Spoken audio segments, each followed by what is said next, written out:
मैं राजेंद्र कुमार त्यागी, आचार्य भागवंती सरस्वती विद्या मंदिर inter college, Nai Mandi, Muzaffarnagar. आज की ऑनलाइन कक्षा में आप सभी का स्वागत। आज हम सामाजिक विज्ञान के अंतर्गत भूगोल विषय में कक्षा 6 का पाठ 4 पृथ्वी की गतियाँ, इसी पाठ पर चर्चा करेंगे। गति आप सभी करते हैं और विश्व में गति के अनेक उदाहरण हैं। विश्व परिवर्तनशील है, सदैव गतिशील है। बहुत सारे परिवर्तन गति के ही द्वारा संभव होते हैं। इसी प्रकार आप देखते होंगे पृथ्वी गति करती है, जबकि हमें प्रातः से सायं तक सूर्य गति करता दिखाई देता है, लेकिन वास्तव में पृथ्वी गति करती है। सूर्य आकाशगंगा में तो गति करता है, लेकिन हमारी पृथ्वी के सापेक्ष स्थिर माना जाता है और हम सूर्य को स्थिर मानकर, क्योंकि पृथ्वी उसका चक्कर लगाती है, पृथ्वी 2 प्रकार की गति करती है, जबकि आपने विज्ञान में अनेक प्रकार की गति के उदाहरण पढ़े होंगे। सरल रेखीय गति, वृत्तीय गति, धीमी गति, तेज गति, इसी प्रकार वक्रीय गति, ऐसे अनेक उदाहरण हैं। इन सभी प्रकार की गति में से पृथ्वी 2 प्रकार की गति करती है। एक को हम कहते हैं परिभ्रमण गति और दूसरे को कहते हैं परिक्रमण गति। यानी पृथ्वी अपने स्थान पर भी घूमती है और सूर्य का भी चक्कर लगाती है। इस प्रकार दोनों गति निरंतर चलती रहती हैं। इसी विषय पर आज हम चर्चा करने वाले हैं। ग्लोब को पृथ्वी का प्रतिरूप माना जाता है और भूगोल के अध्ययन में ग्लोब बड़ा ही सहायक सिद्ध है। इसी के द्वारा हम पृथ्वी मानकर कि ग्लोब ही पृथ्वी है, भूगोल का अधिकांश अध्ययन करते हैं। ये ग्लोब है, आप देख सकते हैं। यहाँ चित्र में इसको यहाँ गोले के रूप में दिखाया गया है कि पृथ्वी हमारी गोल है, लेकिन वास्तव में पृथ्वी भी पूरी गोल नहीं है। पृथ्वी के जो ध्रुवीय क्षेत्र हैं, ये उत्तरी ध्रुव और ये दक्षिणी ध्रुव। किसी गोले पर कोई ऐसे चिन्ह नहीं है जिससे हम कह सकें कि ये उत्तरी ध्रुव है और ये दक्षिणी ध्रुव है, लेकिन इनको पृथ्वी ने ही केंद्रित किया है, अपने आप इनकी पहचान दी है। जो पृथ्वी है पूरी तरह से गोल नहीं है। इसकी भूमध्य रेखा पर यहाँ लंबाई अधिक है अपेक्षाकृत उत्तर दक्षिण। तो जो भाग ये चपटा है, थोड़ा चपटा भाग, निश्चित रूप से अगर आप किसी बॉल को दबाते हैं तो वो कुछ क्षेत्र में दब जाती है। ऐसा नहीं कि एक बिंदु मात्र दबेगा, लेकिन कुछ क्षेत्र में दब जाती है। उस दबे हुए क्षेत्र का यहाँ अगर हम केंद्रीय बिंदु लेते हैं तो इसी से हमें पहचान होती है कि ये उत्तरी ध्रुव है। ठीक इसी प्रकार से दक्षिणी ध्रुव भी थोड़ा दबा हुआ है और उस दबे हुए भाग को अगर हम केंद्रित गोला बना लेते हैं तो इस गोले का जो केंद्रीय बिंदु है वो दक्षिणी ध्रुव कहलाता है। और इन दोनों को मिलाने वाली रेखा जो पृथ्वी पर काल्पनिक है, यहाँ हमें दिखाई नहीं देगी, लेकिन चित्र में देखी जा सकती है ये रेखा। इसको हम अक्ष या धुरी कहते हैं। जैसे साइकिल का पहिया अपने एक्सिल पर घूमता है, गति करता है और साइकिल आगे भी बढ़ती है, ठीक इसी प्रकार से पृथ्वी इस अपनी धुरी पर या अक्ष पर घूमते हुए गति करती है। इसी को हम परिभ्रमण गति अथवा पृथ्वी की दैनिक गति भी कहते हैं। दैनिक गति कहने का अभिप्राय यह है कि इसी के द्वारा दिन रात का निर्माण होता है। अगर पृथ्वी ये गति न करती तो निश्चित रूप से आज की तरह दिन और रात अर्थात 24 घंटे में लगभग आधा दिन और आधी रात न हुआ करती। फिर एक ही भाग पर पृथ्वी के सूर्य लगातार दिखाई देता अर्थात दिन होता और एक भाग सदैव रात्रि में रहता।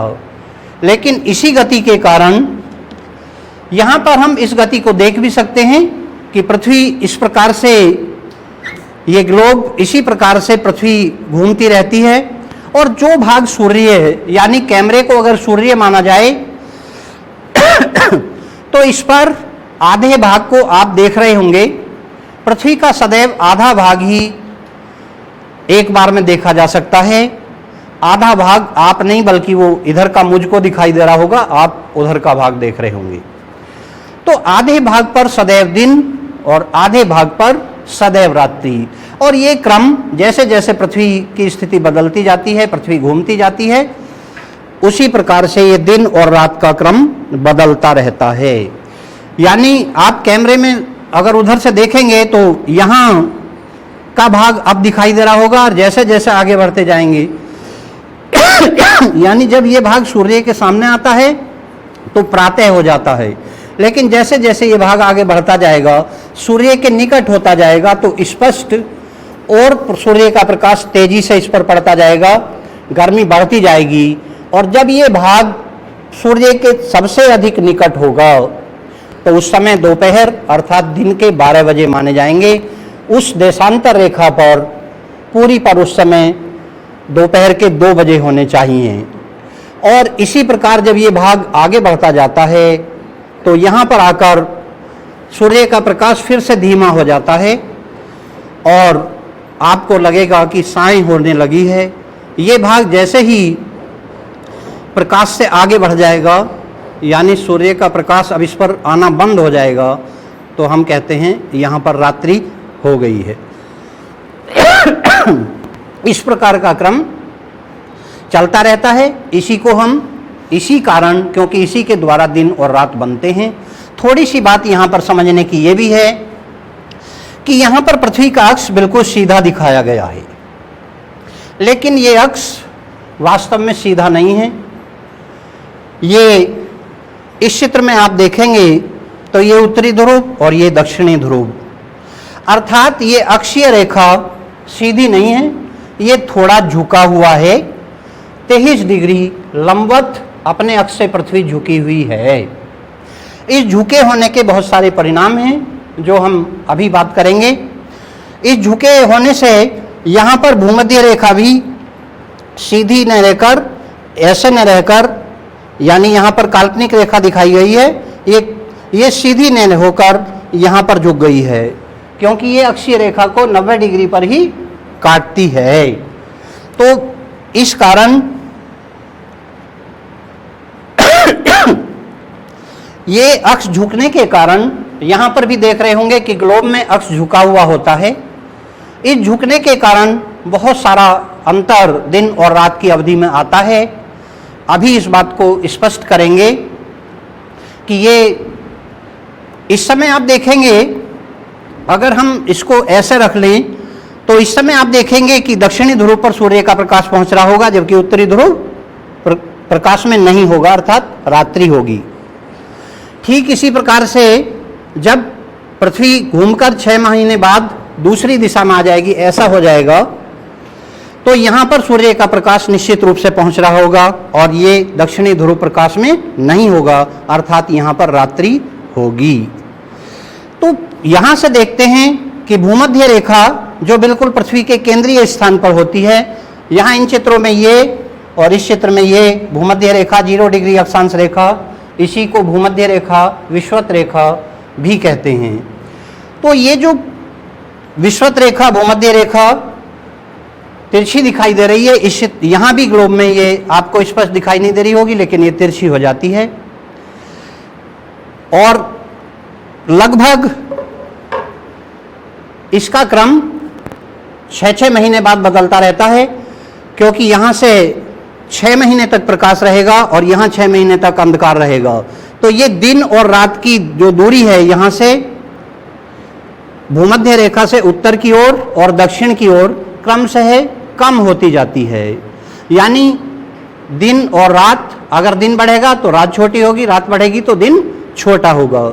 इसी प्रकार यहाँ तक ये दूरी, ध्रुवीय क्षेत्रों तक ये समय की दूरी, समय बढ़ता जाता है और इसी कारण ध्रुवीय क्षेत्रों में 6 महीने का दिन और 6 महीने की रात होती है, जबकि भूमध्य रेखा पर वर्ष भर लगभग 12 घंटे का दिन और 12 घंटे की रात्रि होती है। आपने ऐसा सुना होगा, ऐसा देखा होगा, रामलीला में भी बताया जाता है कि रावण का भाई कुंभकर्ण 6 महीने सोता था। तो संभव है वो किसी ऐसे ही क्षेत्र में रहता होगा जहाँ 6 महीने तक रात्रि और 6 महीने तक दिन रहता है। उसको वहाँ पर पाताल लोक कहा गया है। तो हम इस ध्रुवीय क्षेत्र को ही पाताल लोक कह सकते हैं, क्योंकि इसी क्षेत्र में ऐसा होता है कि 6 महीने तक दिन रहता है और 6 महीने तक रात्रि बनी रहती है। और भूमध्य रेखा पर जबकि देखते हैं तो दिन और रात की लंबाई लगभग बराबर होती है। इसके ऊपर और नीचे दिन रात की लंबाई एक छोटी और एक बड़ी, यानी दिन बड़ा होगा तो रात्रि छोटी हो जाएगी, रात बड़ी होगी तो दिन छोटा हो जाएगा। और ध्रुवीय क्षेत्रों में इसी कारण आप देखते हैं कि इस समय 6 महीने तक दक्षिणी ध्रुव अंधकार में रहेगा, और अगर इसे ऐसा बदल देते हैं, क्योंकि इसके बदलने में समय भी लगता है, लगभग 3-3 महीने का समय बदलने में लग जाता है। तो जो समय बदलने में लगता है उसमें दिन और रात की दूरी धीरे धीरे बढ़ती है, ऐसा नहीं कि वो एक दिन में ही बढ़ जाती हो। अभी हम बात कर रहे हैं पृथ्वी की दैनिक गति की। इसके कारण दिन और रात बनते हैं, और अक्ष पर झुके होने के कारण दिन और रात घटते बढ़ते हैं। आप देखते होंगे जाड़ों में अपने यहाँ बहुत छोटा सा दिन होने लगता है और वो 9 घंटे 10 घंटे तक पहुँच जाता है, जबकि रात्रि 14-15 घंटे तक पहुँच जाती है। लेकिन ग्रीष्म काल में हम देखते हैं कि सूर्य सुबह 5 बजे निकल जाता है और शाम को भी 8 बजे तक सूर्य दिखाई देता है। इस प्रकार हम देखते हैं कि दिन की लंबाई गर्मियों में हमारे यहाँ बढ़ जाती है, और ये लगभग 15 घंटे का और रात्रि लगभग 9 ही घंटे की रह जाती है। तो ये इसी गति का, यानी अक्ष पर झुके होने का ही परिणाम है, जो दिन और रात बढ़ते घटते रहते हैं। इसी के साथ अब दूसरी गति की बात करते हैं। यहाँ पर परिक्रमण गति परिक्रमा आप भी करते हैं। जब हम मंदिर में जाते हैं तो निश्चित रूप से मंदिर की परिक्रमा करते हैं। परिक्रमा का अर्थ होता है चारों ओर घूमना। तो यहाँ पर पृथ्वी भी सूर्य के चारों ओर घूमती है। यहाँ पर हम देख सकते हैं 4 जगह पृथ्वी को दिखाया गया है चारों दिशाओं में, कि पृथ्वी सूर्य का चक्कर लगाती रहती है। पृथ्वी का जो ये पथ है ये भी पूरी तरह से गोल नहीं है, ये पथ अंडाकार है, इसको हम दीर्घवृत्ताकार कह सकते हैं।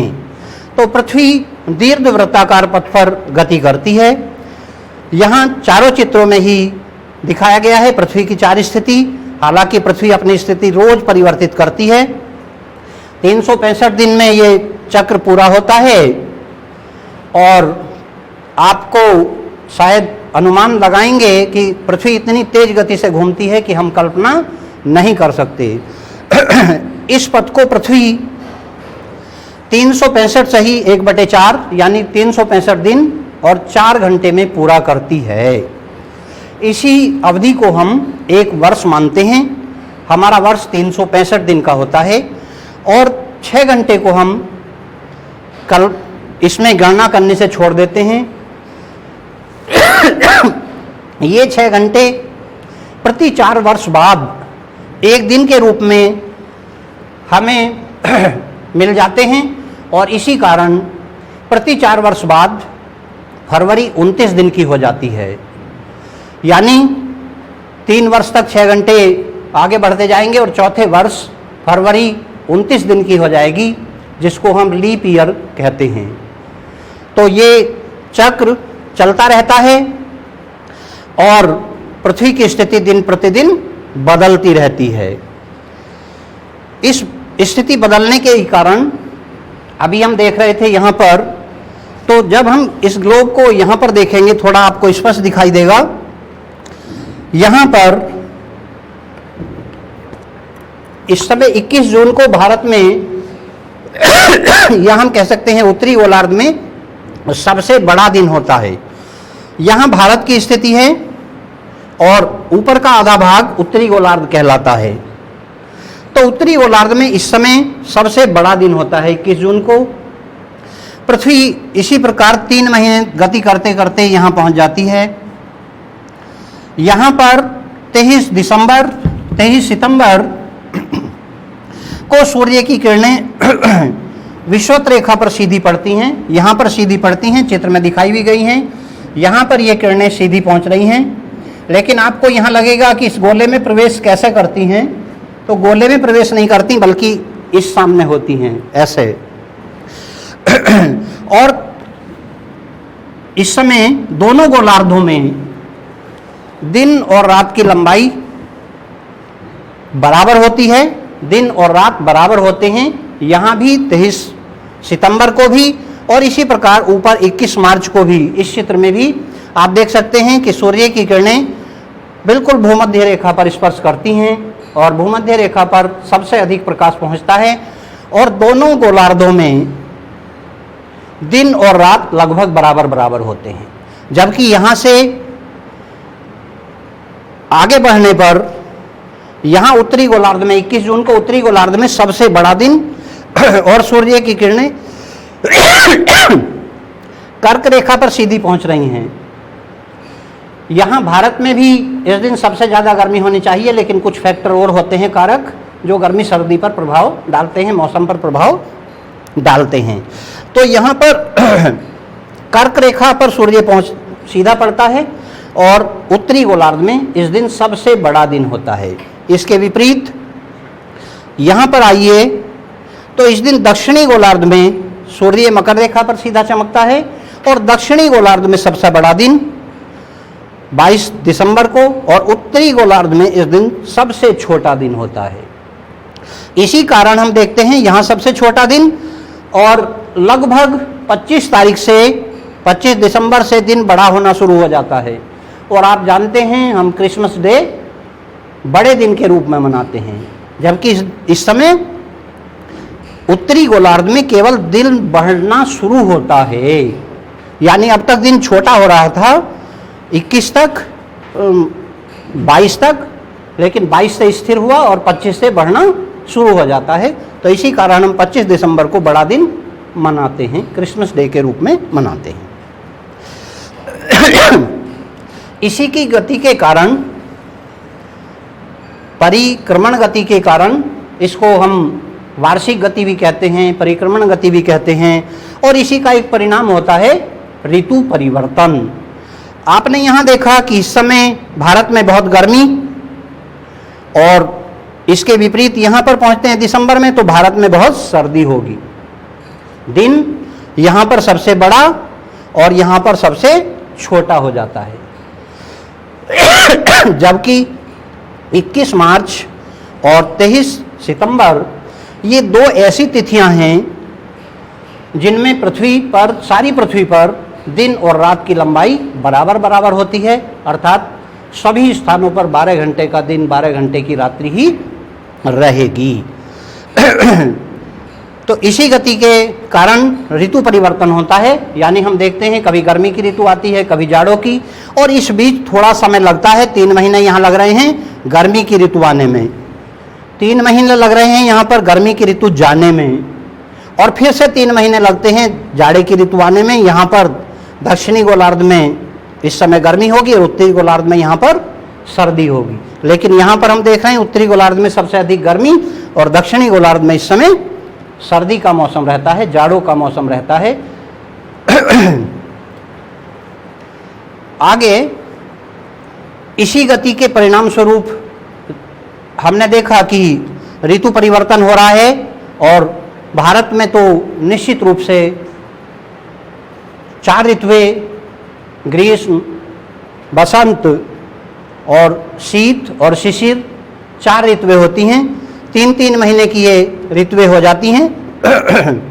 यानी इस पथ को हमने ऋतुओं में भी बांट लिया है, पूरे वर्ष को 4 भागों में बांट दिया है और 4 ऋतुएं हमारे यहाँ हो गई हैं।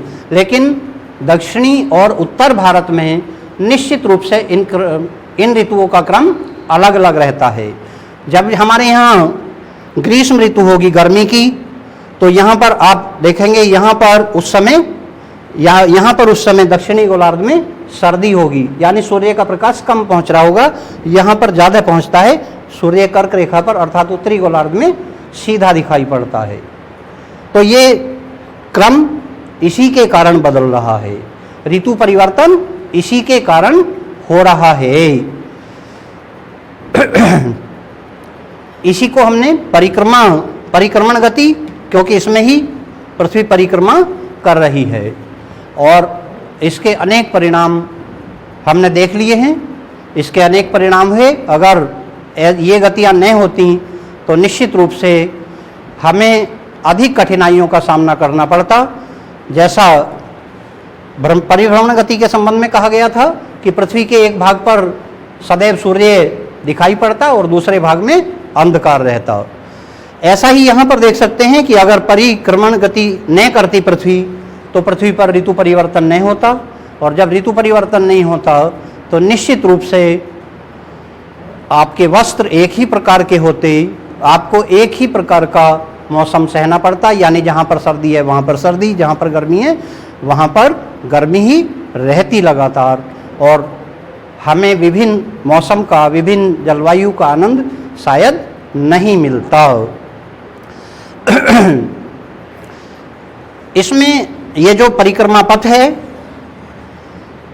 आपको पता लग गया होगा कि 365 सही 1/4 दिन में पृथ्वी ये परिक्रमा करती है, और ये परिक्रमा पथ जिसको पृथ्वी 365 दिन में पूरा करती है, ये 94 करोड़ किलोमीटर का है। यानी इतनी बड़ी दूरी पृथ्वी एक वर्ष में तय करती है, और हम गति का अनुमान नहीं लगा सकते क्योंकि इसका हमें अनुभव नहीं होता है। इस गति में पृथ्वी प्रति सेकंड 1 सेकंड में 30 किलोमीटर आगे बढ़ जाती है। तो आप सोचिए कि 1 सेकंड में 30 किलोमीटर आगे बढ़ना कितनी तेज गति से पृथ्वी घूमती है, लेकिन हमें इसका कोई भी अनुभव नहीं होता है।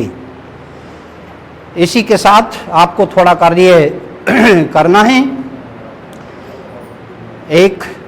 इन प्रश्नों को आप नोट कर लेंगे। परिक्रमण गति किसे कहते हैं, इसी प्रकार परिभ्रमण गति किसे कहते हैं, आगे परिभ्रमण गति के क्या परिणाम होते हैं, इसी प्रकार परिक्रमण गति के क्या परिणाम होते हैं। और आगे प्रश्न, अगर पृथ्वी परिक्रमण गति न करती तो हमें क्या कठिनाई होती। अगर पृथ्वी परिभ्रमण गति न करती तो हमें क्या कठिनाई होती। इन प्रश्नों का उत्तर आप ज्ञात करेंगे। इसी के साथ मैं अपनी बात समाप्त करता हूं। धन्यवाद।